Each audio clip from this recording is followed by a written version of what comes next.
बिस्मिल्लाहिर्रहमानिर्रहीम। आज तक के मुअज़्ज़ज़ नाज़रीन अस्सलामु अलैकुम। अब किस्त 274 मुलाहिज़ा फरमाएं। मैंने पिस्टल की जानिब हाथ बढ़ाते हुए सवालिया नज़रों से उसे देखा और कहा, और तुम? मेरे पास असला है। वो मेरी निगाह का मतलब समझते हुए बोला और उठकर खड़ा हो गया। चलो आओ, हमारे पास वक्त बहुत कम है। अगले लम्हे हम दोनों फ्लैट से बाहर थे। हमने नहायत ही मोहतात अंदाज में जीने तय किए और बिल्डिंग के दाखिली गेट पर पहुंच गए। इस गेट की एक एक चाबी बिल्डिंग के तमाम मकीनों के पास रहती थी ताकि वक्त बेवक्त इसे अपनी सहूलत और ज़रूरत के तहत खोला जा सके। अमूमन रात 12 बजे ये गेट बंद कर दिया जाता था। इम्तियाज़ ने गेट खोला और बाहर आकर दोबारा लॉक कर दिया। बिल्डिंग से बाहर आकर इम्तियाज़ पैदल ही एक जानिब चल पड़ा। मैंने उसकी तकलीद करते हुए पूछा, क्या ग्रीन बेल्ट का इलाका यहाँ से करीबी है?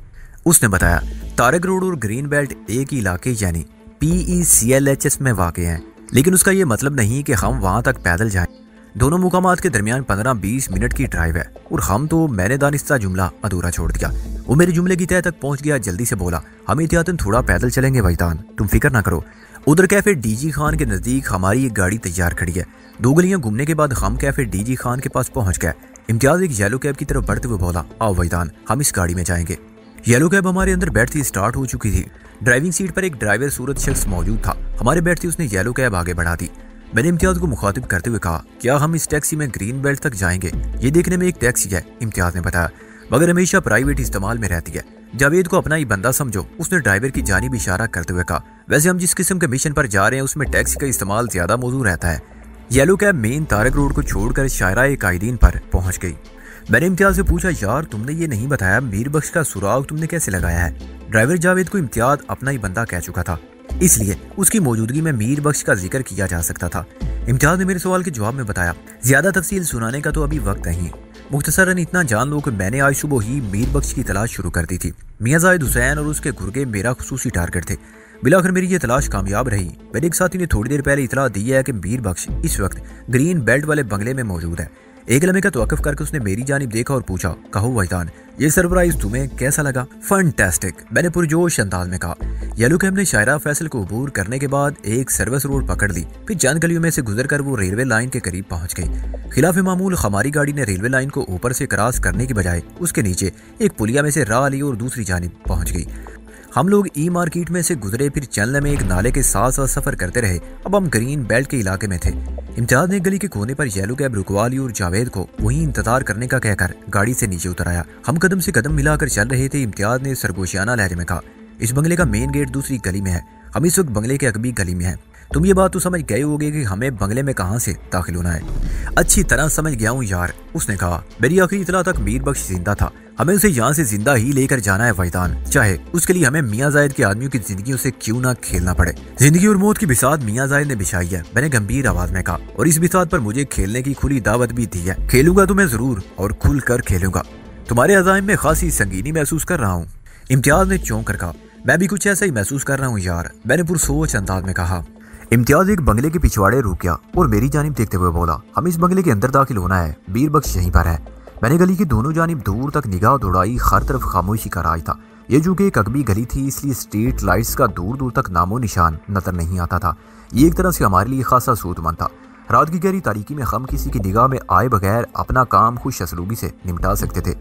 इम्तियाज ने रेस्ट वॉच पर नजर डाली। वेस्ट एंड वॉच ने अंधेरे में भी उसे वक्त बता दिया। वो धीमे लहजे में बोला, 3:30 बजे हैं। बंगले के अंदर मौजूद सन्नाटे से लगता है वो लोग सो गए हैं। सो गए हैं? मैंने हैरत से दोहराया, रात के आखिरी पैर तो यकीनन सब सो ही रहे होते हैं यार। इम्तियाज ने कहा, जिगर ये रात का आखिरी पैर शरीफ शुरफा के लिए है, इस बंगले के मकीनों के लिए तो अभी सोने का वक्त हुआ है। फिर उसने एक आंख दबाई और बोला, मेरी इतलात के मुताबिक आज रात यहाँ राग रंग की महफिल भी थी। चंद मायर नाचने वाली बुलाई गई थी। रात गए तक वो नाच नाच कर खुद को तोड़ती, थक कर चूर हो जाती, फिर अपने तमाश बीनों को थकाने में मसरूफ हो जाती। उस वक्त तक तमाम मेहमान और मेजबान एक दूसरे में खो चुके होंगे, हर कोई दूसरे में खुद को ढूंढ रहा होगा। हमारी कार्रवाई के लिए ये बिल्कुल मुनासिब मौका है और हमें इस सुनहरी मौके से फायदा उठाना चाहिए, मैंने सनसनीखेज लहजे में कहा। इस वक्त मुझे अपने बाजू में बिजली सी दौड़ती हुई महसूस हो रही थी। इम्तियाज मानीखेज अंदाज में सारी लाते हुए बंगले की बाउंड्री वाल का जायजा लेने लगा। मज़कूरा दीवार बमुश्किल 5 फुट ऊंची थी। हम बआसानी उचक बंगले के अंदर पहुंच सकते थे। वो बंगला गली के आखिरी सिरे पर वाक़ था और खासा गैर आबाद मालूम होता था। आबाद बंगलों से वो काफी हटकर था। क्या ख्याल है जिगर? इम्तियाज ने सरगोशियाना अंदाज में इस्तफसार किया। इधर से उधर हो जाएं। उसके साथ ही उसने हाथ से मखसूस इशारा भी किया। मैंने कहा, यह तो करना ही होगा यार, लेकिन एक बात मुझे उलझा रही है। ऐसी कौन सी बात है भाई? तुमने टैक्सी को गली के उस सिरे पर खड़ा कर दिया है। मैंने येलो कैब की समत इशारा करते हुए कहा, जबकि बंगला गली के इस सिरे पर वाक़ है। इसमें क्या मसले थे भाई? मसला ये है कि मैं मियां जायद के आदमियों को किसी किस्म के शक में मुबतला होने का मौका नहीं देना चाहता। इम्तियाज ने बताया, अगर गाड़ी को इस तरफ खड़ा कर दिया जाता तो वो इन लोगों की नजरों में आ सकती थी और फौरन ये जानने की कोशिश करते कि इस टैक्सी में कौन आया है और वो किस बंगले में गया है, जबकि गली का वो सिरा रोशन और आबाद है। इधर एक दो गाड़ियां भी खड़ी हैं, लिहाजा परेशानी या तशवीश की कोई बात नहीं। यू आर राइट, मैंने उसका कंधा थपकते हुए कहा। आइंदा 2 मिनट के अंदर हम बंगले के अंदर थे। बंगले की सगबी हिस्से में एक छोटा सा लान बना हुआ था जिसके वस्त में जुजवी घास दिखाई दे रही थी, गोया वहाँ घास उगाने की कोशिश की जा रही थी। दीवार के साथ साथ फूलों के चंद पौधे भी नजर आ रहे थे। बंगले के दोनों पहलुओं में असल इमारत और बाउंड्री के दरमियान 5 फुट के रास्ते छोड़े गए थे। ये तमाम हवा की गुजरगाह के लिए किया गया था। अगवी लान कोई 10 फुट चौड़ा था। मैंने कहा, इम्तियाज, इस खामोशी और सन्नाटे से तो लगता है यहाँ कोई भी नहीं है। ये खामोशी नहीं, मदहोशी है। वो फलसफियाना अंदाज में बोला। मदहोश उड़ाती है जिगर, और यहाँ भी शबाब और मद का आम इस्तेमाल हुआ है। तुम मेरी बात समझ रहे हो ना? बात इतनी वादे थी कि ना समझने का सवाल ही पैदा नहीं होता था। मैंने इस बात में सारी लाने के बाद पूछा, क्या प्रोग्राम है यार? डबल प्रोग्राम, वो मानी खेद अंदाज में बोला। डबल प्रोग्राम क्या मतलब? हम इन दोनों पहलुओं वाले रास्तों से अलग अलग अंदर दाखिल होंगे। इम्तियाज ने 5 फुटी गुजरगाह की जानिब इशारा करते हुए कहा। इसी दौरान में हम बंगले के अंदरूनी हिस्से की कैफियत को जानने की कोशिश भी करेंगे। अच्छा आइडिया है, मैंने सराहने वाले अंदाज में कहा। मैं इस पहलू की तरफ जा रहा हूँ। ये बंगले का दायां पहलू था। तामक भी सम से बायां दिखाई देता था। मैंने कहा, हमें से जो कोई भी खास बात नोट करे दूसरे को बताएगा, उसके बाद ही कोई हतमी फैसला किया जाएगा। ऑल राइट जिगर, इम्तियाज ने 2 टोक लहजे में कहा और अपने लिबास में से लंबी नाल वाला एक रिवाल्वर बरामद कर लिया। ऐसा खौफनाक रिवाल्वर मैंने शान कुंदरी, अलमारूफ, जेम्स बॉन्ड 007 की फिल्मों में हीरो के पास देखा था। शान कुंदरी के बाद और भी बहुत से हीरोज इस किरदार में तबाह आजमाई कर चुके थे। इम्तियाज को दिखाने के लिए मैंने भी China made steel body pistol हाथ में ले लिया और उसकी नाल को एक बोसा देने के बाद मैं अपने मुंतखब रास्ते की जानिब दबे कदमों बढ़ गया। इम्तियाज ने दूसरे पहलू की जानिब कदम उठा दिए। तारीकी में चंद कदम उठाने के बाद मैंने पिस्टल दोबारा अपनी जेब में रख लिया। ताम बवक्ते जरूरत मैं इसे फौरन इस्तेमाल में ला सकता था। मैंने नायती एहतियात से गिरदोपेश का जायजा लिया और एक एक खिड़की को चेक करते हुए आगे बढ़ने लगा। तमाम खिड़कियां बंद थी और अंदरूनी पर्दे भी खींचे हुए थे। एक कमरे के अंदर लाइट के आसार महसूस हुए तो मैंने कान लगाकर अंदर की आवाज सुनने की कोशिश की। दूसरी जानिब देखना तो मुमकिन नहीं था। मेरी वो कोशिश नाकामयाब रही। कुछ देर बाद मैं बंगले के दाएं पहलू का सफर पूरा करके सामने वाले हिस्से में पहुंच गया। मैंने गैर इरादी तौर पर बाईं जानिब देखा। इम्तियाज मुझे वहां नजर नहीं आया। मेरी निगाह के सामने बंगले का मेन गेट था। मैंने दाएं बाएं चौकन्ना नजर से देखा, वहां किसी जी रूह के आसार दिखाई नहीं दिए। मैं दबे कदमों गेट की जानिब बढ़ गया। गेट मुकफ्फल नहीं था, सिर्फ अंदर से कुंडी लगाई गई थी। मैंने बाइस की गेट के अंदरूनी कुंडी खोल दी ताकि बवक्ते वापसी हमें किसी दिक्कत का सामना न करना पड़े। मैं वापस मुड़ा और उस तरफ कदम बढ़ा दिए जिधर से इम्तियाज को आना था। उस कोने में एक पोर्च बना हुआ था। पोर्च के अंदर स्लेटी रंग की एक टोयोटा कोरोला खड़ी हुई थी। मैं बंगले के बाएं पहलू की समत बढ़ा तो इम्तियाज मुझे एक जगह खड़ा नजर आ गया। वो एक खिड़की पर आंख टिकाए हुए था। मैं तेज कदम उठाते हुए उसके करीब पहुंच गया। जिस खिड़की पर इम्तियाज ने दोनों हाथ रख कर चेहरा जमा रखा था, उसके पीछे मुझे रोशनी दिखाई दी। मैंने इम्तियाज के शाने पर हाथ रखा तो वो चौंक कर पीछे मुड़ा। मुझ पर नजर पड़ते उसके सीने से एक तवील सांस खारिज हुई। मैंने सरगोशियाना अंदाज में कहा, दूसरी तरफ तो कुछ नहीं मिला, क्या यहाँ कुछ है? उसने मानी खेज अंदाज में गर्दन हिलाई और आवाज दबाकर बोला, अंदर 3 in 1 प्रोग्राम चल रहा है। ये क्या होता है? मैंने उलझन ज़दा लहजे में पूछा। खुद ही देख लो, इम्तियाज ने मुबहम अंदाज में कहा। वो खिड़की के पास से हट गया। मैंने देखा खिड़की की इस कोने से अंदरूनी पर्दा जरा सा सिरका हुआ था। मैंने खिड़की की शीशे पर आंख लगाई तो कमरे के अंदर नजर आने वाले मंजर ने मुझे साकत कर दिया। मेरी कनपट्टियों में सनसनाहट होने लगी और दिल की धड़कन यक बार की बेइंतहा बढ़ गई। अंदर 4 मर्दो जन फितरी लिबास में एक दूसरे से गुतम गुथा थे। उनमें एक औरत और 3 मर्द थे। औरत खुद को उनके चुंगल से निकालने की जो भी कोशिश करती वो मिलकर उसे नाकामयाब बना देते। बिलाखिर औरत ने सट पटाए हुए लहजे में कहा, तुम लोग इंसान हो या जानवर? वो बेबस औरत यकीनन चिल्लाकर बोली होगी। ताम खिड़की के बंद होने के बायस उसकी मध्यम आवाज मुझ तक पहुंची थी। फिर उस औरत के सवाल के जवाब में एक मर्द ने कहा, हम इंसान ही हैं, लेकिन हमारी जिबिल्लत ने इस वक्त हमें हैवान बना दिया है। मैंने ऐसे भूखे मर्द अपनी पूरी जिंदगी में नहीं देखे, तो अब देख लो। एक मर्द बेहुदगी से बोला। मैं इससे ज्यादा बर्दाश्त ना कर सका और ना सुनना था और ना ही सुन सका। इस वक्त मेरे जिस्म का सारा खून दिमाग को चढ़ गया। मैंने नजर ही नजर में इम्तियाज को इशारा किया और उस खिड़की के बराबर में नजर आने वाले दरवाजे पर होले से दस्तक दे दी। वो कमरा आम इमारत से थोड़ा अलग थलग था, जैसा कि सर्वेंट क्वार्टर होते हैं। इस कमरे के अंदर जो खेल खेला जा रहा था, मैं उसकी तह तक पहुंच गया। वो औरत यकीनन अपनी मर्जी से वहां पहुंची थी, लेकिन उसे मालूम नहीं था कि इस किस्म के मर्दों से उसका वास्ता पड़ेगा। बहरहाल इस वक्त वो मजलूम थी। शायद वो इन्हीं नाचने वालियों में से कोई एक थी जो इम्तियाज के मुताबिक आज रात इस बंगले को रौनक बख्शने आई थी। अब मेरी समझ में ये बात भी आ गई कि बंगले में मुझे कोई चौकीदार या मुलाजिम वगैरह क्यों दिखाई नहीं दिया था। मेरी दस्तक के जवाब में अंदर खामोशी छा गई। फिर एक मर्द की आवाज उभरी, इस वक्त बाहर कौन हो सकता है? मैं अब दरवाजे के साथ कान लगाए खड़ा था। दूसरे मर्द ने कहा, अबे होगी कोई बिल्ली दस्तक नहीं दे सकती। पहले मर्द ने तशवीशनाक अंदाज में कहा, क्यों नहीं दे सकती? दूसरा बहस पर उतर आया, तुम बिल्ली को कोई अहमक जानवर ना समझो।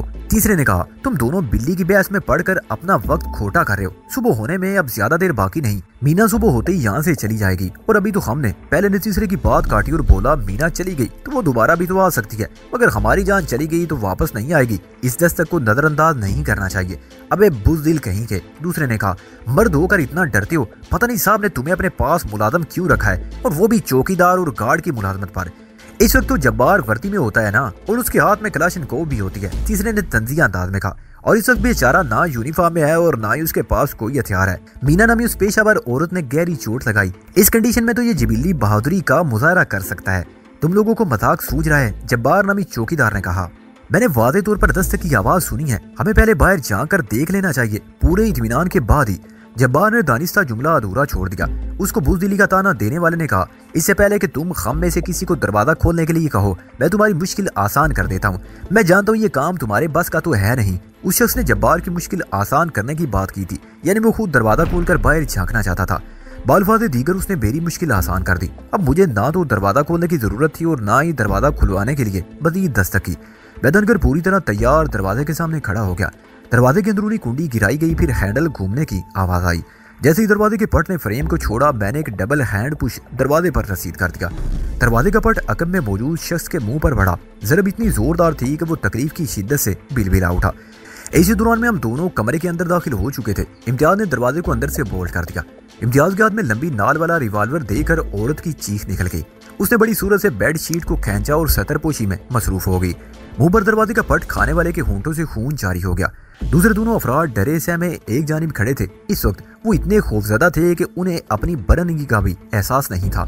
जख्मी ऊँटों वाले ने सरसराती आवाज में पूछा, कौन हो तुम लोग और बंगले में कैसे दाखिल हुए? अगर ये तुम्हारा पहला और आखिरी सवाल है तो इसका जवाब मैं जरूर दूंगा। मैंने तेज नजर से उसे घूरते हुए कहा, बोलो, मंजूर है? वो मुतज़ब्ज़ब नजर से मुझे देखने लगा। वो यही समझा था कि इस सवाल के बाद उसे शूट कर दिया जाएगा। इम्तियाज उसकी हैरत अमेज परेशानी को नजरअंदाज करते हुए मेरा मतलब उस पर वाज़ेह कर दिया। हम खुदाई फौजदार हैं और ऐसे लोग कहीं भी किसी भी तरह दाखिल हो सकते हैं। अब तुम तीनों अच्छे बच्चों की तरह कम अज कम एक चड्डी पहन लो ताकि तुम्हारा हिसाब किताब हो सके। हमने ऐसा क्या किया है? जब्बार मिनमिनाया।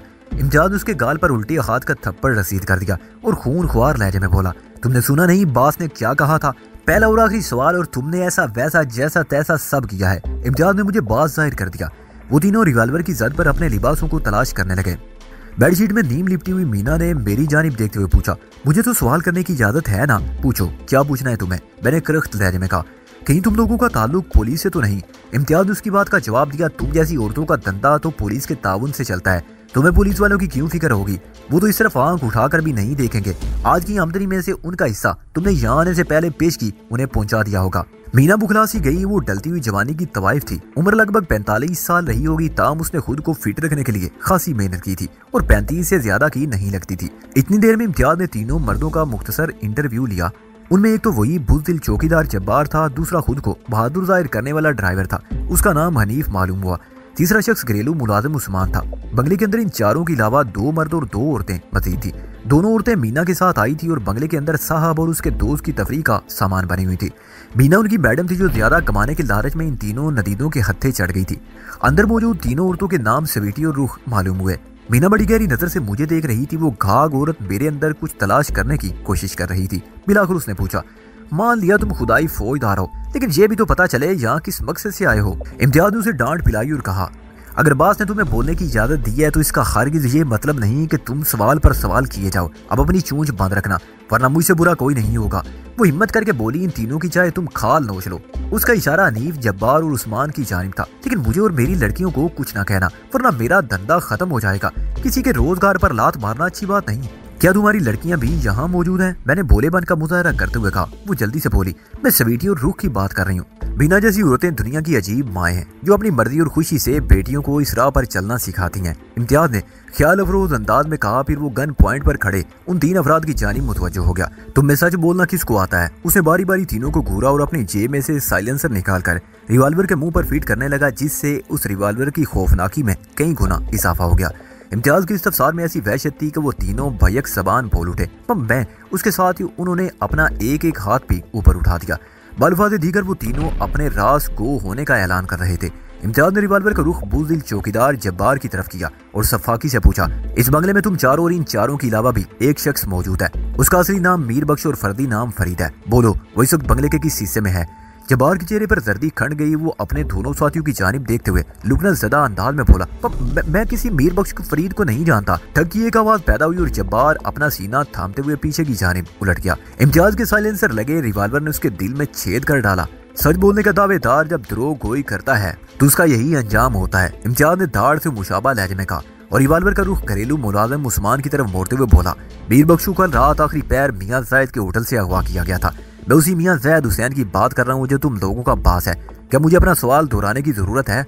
उस्मान थर थर कांपने लगा लेकिन मुंह से कुछ नहीं बोला। इम्तियाज ने उसके घुटने को निशाना बनाकर खामोश फायर कर दिया और दाढ़ कर हाथ उठाते हुए बोला, तुम सबसे आगे थे मरदूद। उस्मान तकलीफ की शिद्दत से चीख उठा और अपने मजरूह घुटने को थाम कर जमीन पर लोट पोट होने लगा। बीना ने लड़ती हुई आवाज में कहा, तुम लोग ख्वाह मुखा इनके खून में हाथ रंग रहे हो। मैं रात 10 बजे से इस बंगले पर मौजूद हूँ। मैंने यहाँ किसी मीर बख्श या फरीद को नहीं देखा। तुमने जिंदगी में सिर्फ अपने गाहकों को देखा है। इम्तियाज ने तंजिया लेने में कहा, मीर बख्श जैसे गिरफ्तार अफराद तक तुम्हारी निगाह कैसे जा सकती है? वो बोली, मैं मीना बाई नहीं मैडम मीना हूँ। उसके अंदाज से खफगी आया थी। इम्तियाज ने बेपरवाही से कहा, इससे कोई फर्क नहीं पड़ता। तुम्हारा पेशा और किरदार नाम की तब्दीली से नोयत नहीं बदल सकते। मैंने मीना की समत देखते हुए पूछा, थोड़ी देर पहले तो तुम इन तीनों की खाल नुचवाने का मशवरा दे रही थी और अब इनकी हिमायत कर रही हो। तुम्हें बैठे बिठाए अचानक इनकी जान की इतनी फिक्र क्यों पड़ गई? इंसानी हमदर्दी भी कोई चीज होती है। वो ठहरे हुए लहजे में बोली, तुम ऐसे लोगों से हमदर्दी जिता रही है जो थोड़ी देर पहले हैवानों का किरदार अदा कर रहे थे। मैं इनकी सतह पर तो नहीं आ सकती। वो गंभीर अंदाज में बोली, हर शख्स का अपना अपना किरदार होता है। मीना ने मुझे लाजवाब कर दिया। एक तवाइफ के मुंह से एक ऐसा दानिश भरा जवाब सुनकर मैं कुछ सोचने पर मजबूर हो गया। हमारी इस गुफ्तगू से ड्राइवर हनीफ ने फायदा उठाया और उसने लपक कर इम्तियाज के रिवाल्वर वाले हाथ पर झपटा मार दिया।